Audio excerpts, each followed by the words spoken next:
Bois de Colombes, que l'on peut retrouver sur certains plans manuscrits anciens, était avant 1789 un havre de verdure dépendant de l'abbaye de Saint-Denis, à la limite des communes d'Asnières et de Colombes, habité essentiellement de gibier et probablement de charbonniers. C'était une réserve de chasse, et l'on peut retrouver des lettres du XVe et XVIe siècle notifiant la décision royale d'y interdire et d'y punir le braconnage. Par ailleurs, au début du siècle, nos rues Jean Jaurès et Paul Déroulède s'appelaient respectivement rue de la Côte Saint-Thibault et rue des Carbonnés. La première tirait son nom du patron des charbonniers. L'autre dérivait d'une déclinaison du mot latin carbo, signifiant charbon. Dans le bois de Colombes, on produisait du charbon de bois. Déjà, les axes sont tracés. En 1837, la ligne Paris-Saint-Germain fut mise en service. Asnières, en se développant vers le nord, rapprocha ce bois et le rendit moins isolé. Les promeneurs allaient s'y reposer. Les guinguettes y furent les premiers commerces. En 1851, à l'ouverture de la ligne d'Argenteuil, la spéculation commença sur les terrains qui bordaient la voie ferrée. Des villas furent construites de plus en plus près du petit bois. En 1850, un restaurateur, Auguste Thiéphine, vint s'établir au lieu dit Les Carbonnés et y ouvrit une guinguette. La population s'accrut alors suffisamment pour qu'une station de chemin de fer soit créée le 1er novembre 1857. Dès lors, le nombre d'habitants ne fit que croître, passant d'environ 300 en 1861 à 1500 10 ans plus tard. En 1896, date de la création de la commune de Bois-Colombes, la population était de 10 000 habitants. Le 23 août 1866, le conseil municipal de Colombes reconnaissait la nécessité d'édifier une église. La guerre de 1870 ralentit le développement de Bois-Colombes. Sa vogue reprit ensuite de plus belle. Dès 1873, les premières idées séparatistes apparurent. Le conseil municipal d'Asnières dut s'opposer à un projet de création d'une circonscription comprenant une partie des territoires d'Asnières et de Colombes. Il fallut plus de 20 années aux séparatistes pour aboutir. Leur principal grief était la négligence de leurs intérêts. La cohabitation ne pouvait être que difficile entre une commune de Colombes, dont la plupart des 1152 hectares étaient couverts de cultures de céréales et de légumes, de vergers et de vignes, et le bois de Colombes, peuplé de rentiers, de négociants, d'artistes et d'employés se rendant chaque jour à Paris. L'agitation atteint son apogée en 1893, après 20 ans de pétitions, de réunions publiques houleuses et de protestations. Le 12 décembre 1894, le président du Conseil, ministre de l'Intérieur, Charles Dupuy, déposait un projet de loi tendant à extraire de la commune de Colombes la section de Bois-Colombes pour l'ériger en commune distincte. Ce projet rappelait la divergence profonde des intérêts des antagonistes et le fait que le territoire de Bois-Colombes possédait déjà écoles, marchés importants, théâtres et gendarmerie. Adopté par la Chambre des députés et le Sénat en 1895, la loi de création de la commune de Bois-Colombes fut votée le 17 mars 1896. Les séparatistes s'appelaient Jean Brunet, Calmels, Charles Chefson, Duforest, Charles Duport, Géraldi, Abel Jacquin, Lauradou, Mertens et Auguste Moreau. La gare. Avec la construction de la gare, le bois de Colombes devint une ville. Dans les années 1830, Émile Pereire révolutionna la banlieue parisienne avec le chemin de fer. Le 26 août 1837 fut inaugurée la première ligne entre Paris et Saint-Germain-en-Laye. Le trajet empruntait l'actuelle ligne des Vallées sans s'arrêter sur le territoire du bois de Colombes. Dans les faits, la station d'Asnières, toute proche, desservait ce bois. La construction de la ligne Paris-Argenteuil fut décidée par ordonnance du roi Louis-Philippe, le 10 janvier 1846. Sa mise en service n'eut lieu qu'en 1851 avec un arrêt à Asnières et un à Colombes. Il faudra attendre 1857 pour l'ouverture de la station Bois-Colombes. Le chef de gare de l'époque, M. Boivin, contribua à l'essor du bois de Colombes en ouvrant dans la gare un café-tabac Bazar. Là eurent lieu de nombreuses réunions organisées par les séparatistes. Autour du marché. Avant 1914, le marché était approvisionné en légumes frais par les maraîchers des villes avoisinantes, Colombes, Gennevilliers et Argenteuil. Les halles de Paris étaient trop éloignées pour le fournir. Il était fréquent d'y croiser des Parisiennes accompagnées de leurs bonnes, venant acheter des produits frais. Elles prenaient leur train à Saint-Lazare ou Pont-Cardinet. La concession de ce marché, comme celle de Colombes, appartenait à Hippolyte Ancillon. Tous les tréteaux et plateaux étaient marqués à son nom. Celui-ci habitait aux 12 rue de l'Église, aujourd'hui rue Raspail, et possédait des abris où les marchands attitrés pouvaient entreposer du matériel. À cette époque, le marché était une haute halle métallique coiffée d'un grand dôme. Ce dernier était muni en façade, rue des Halles, d'un cadran d'horloge. Il fut inauguré en juin 1891 et restera en l'état jusqu'en 1956. En suivant la rue des Bourguignons. Au XVIIIe siècle, les chasseurs arpentaient encore les bois de Colombes. À la fin de l'Ancien Régime, les principales voies actuelles étaient déjà tracées. La rue des Bourguignons, carrossable depuis Louis XV, a toujours eu une circulation intense sur les communes d'Asnières et de Bois-Colombes. Autour de la mairie. C'est dans une maison aujourd'hui située au 55 rue du Général Leclerc que furent ouverts pour une année les bureaux de la mairie en 1896. Cette demeure appartenait à Madame Claire.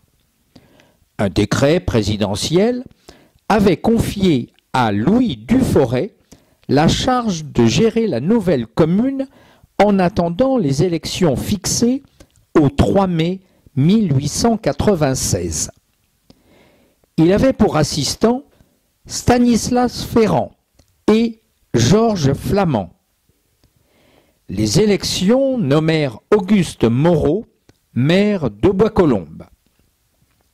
Ses premières paroles furent « Notre rêve, nous l'avons répété bien souvent, est que Bois-Colombes indépendante constitue une grande famille dont tous les membres soient animés les uns envers les autres de sentiments fraternels. » Quant à la mairie, elle prit place dès 1897 dans un bâtiment attenant au groupe scolaire décarboné.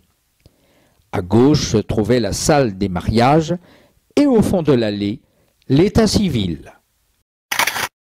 La rue des Aubépines. Ce nom évoque une scène bucolique. Elle est l'une des voies transversales principales de Bois-Colombes. Tout au long de son parcours, elle a accueilli la poste, la gendarmerie, la place des fêtes, le square, la place centrale, l'un des octrois et la Ligue de la sécurité. Elle fut l'objet de spéculations le long du tracé de la ligne de chemin de fer Paris-Argenteuil. Enfin, elle fut toujours proche du marché central et de la gare. Ici, on peut voir la rue des Aubépines, l'emplacement de la passerelle de la gare et apercevoir le clocher de l'église. La rue Victor-Hugo. Le chemin vicinal de Colombes à Asnières est devenu la rue Victor-Hugo. Il existait déjà au VIe siècle où il était relié à la route de Neustrie, au temps mérovingien, qui devint la route de Normandie. Dans une séance du 10 janvier 1886, les conseillers de Colombes décidèrent de substituer au chemin d'Asnières le nom du grand poète. Au numéro 4 de la rue, un peu en retrait, se dressait le temple protestant. Ce dernier fut inauguré en octobre 1884. Le pasteur Keck y officia longtemps. Il fut remplacé à la fin des années 1920 par le pasteur Puech. De la rue du Sentier à la rue Victor-Hugo. La rue du Sentier s'appelle aujourd'hui rue Charles Duflot. Ce dernier fut maire de Bois-Colombes de 1904 à 1910. Pharmacien, il avait été maire adjoint du premier maire de Bois-Colombes. Sur les anciennes cartes de chasse, cette rue se nommait le Sentier des Carbonés. Autour des Chambards. Au début du siècle, le quartier des Chambards, au nord de la commune, était essentiellement constitué de champs et de rares maisons. De la rue Victor-Hugo, on pouvait voir la grande route, bordée d'arbres, et la vaste plaine de Gennevilliers avec, pour ligne d'horizon, les hauteurs de Montmorency, d'Épinay et d'Orgemont. Quelques autres chemins le traversaient, parmi lesquels le chemin des Chambards, aujourd'hui rue Gramme, le chemin des Orties, devenu rue des Orties, puis rue Charles Chefson, et le chemin vicinal menant de Colombes à Asnières, actuellement rue Victor-Hugo. Ici s'étend la rue Hoche, qui continue la rue Charles Chefson, vers Colombes, et était une partie du chemin des Orties. Le quartier des Vallées. Nous avons déjà souligné l'importance du chemin de fer dans le développement de la commune. En octobre 1897 fut ouverte la gare des Vallées sur le territoire de Colombes. mais comme elle donnait en partie sur la limite de Bois-Colombes Sud, elle permit à ce quartier encore peu urbanisé de se développer. Nous avons ici une vue générale de la gare avec le côté gauche de la place sur Bois-Colombes. La rue Henri Litolff. Jusqu'en août 1900, elle s'appela rue Denis Boucher. Gilles Boucher, bourgeois prospère, vint s'installer à Colombes vers 1550.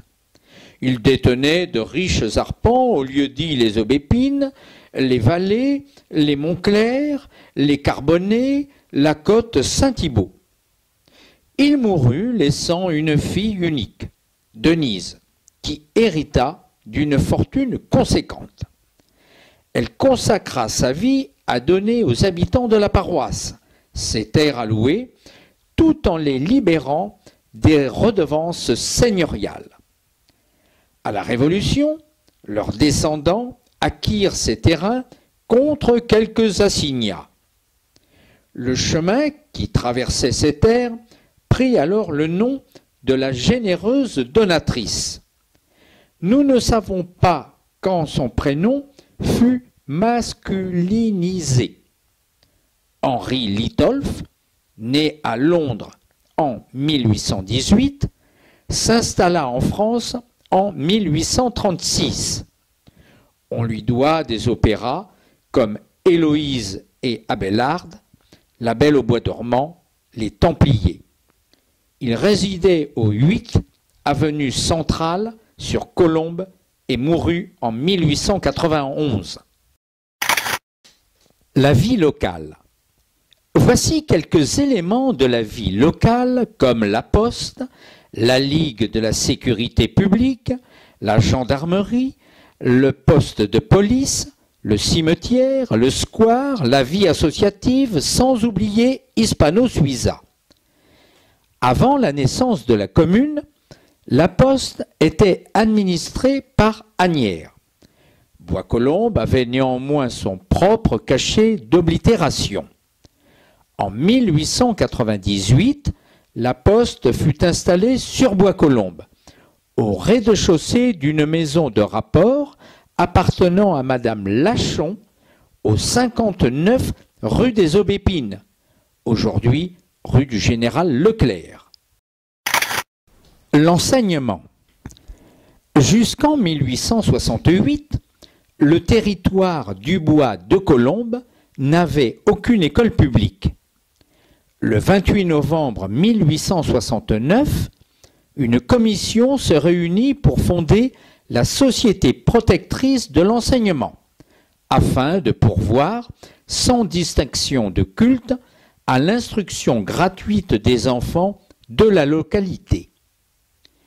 En 1872, la société fut reconnue par arrêté préfectoral et put se consacrer à la création d'une école. Il fallait trouver les moyens d'installer une classe et rétribuer une institutrice. Les ressources de la société étaient médiocres et le conseil municipal de Colombes refusait les 4 centimes d'impôt additionnel indispensables. Monsieur Argenty offrit un local au 4 de la rue Jean Jaurès. Ce fut la première école publique de Bois-Colombes.